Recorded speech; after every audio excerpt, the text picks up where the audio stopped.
I think I was developing mental health issues and anxiety as a young child. I was sexually abused and raped.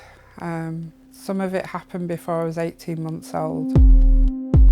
So I ended up seeing a psychiatrist when I was 10. He suggested I go into hospital, which was a big mental asylum. I was there as an inpatient for about 9 months. If you got a tiny bit upset, they would sedate you, they would strap you down. They would inject you with a sedative. I was only doing school for half a day, so I found it very hard to fit in at high school. And I got put into care when I was 12.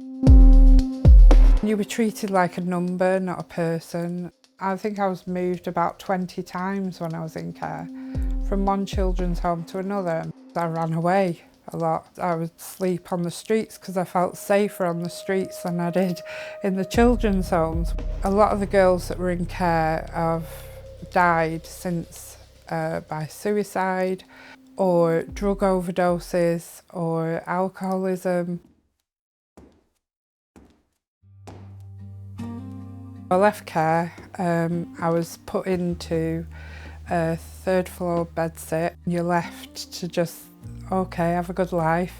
I was scared on my own in the bedsit. I took in lodgers, just anybody. My flat was like a doss house. People would just come and stay. I was in a violent relationship with my partner. He was abusive mentally and physically. I'd not had the guidance. I didn't have self-worth. Nobody had instilled in me that I was okay. When I was 27, I had a breakdown. I was in hospital for 2 weeks. It was more of a breakthrough. I didn't know I was ill. For all those years, I didn't know I was not emotionally regulating properly.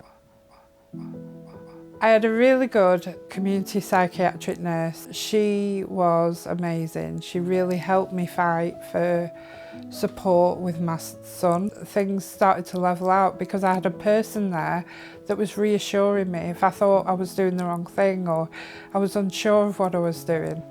I think through the CBT and the dialectical behavioural therapy, the DBT I had in 2019, that really has helped me to deal with life better.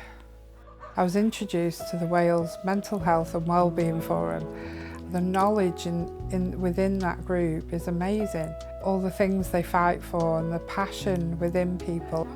I was actually really surprised at the impact it does have. We have that direct link with the Welsh Government. A few members have helped put together mental health strategy for Wales with the Welsh Government. And now that's been published and translated into Welsh and it's going to be pushed to all the health boards. I mean, that's massive.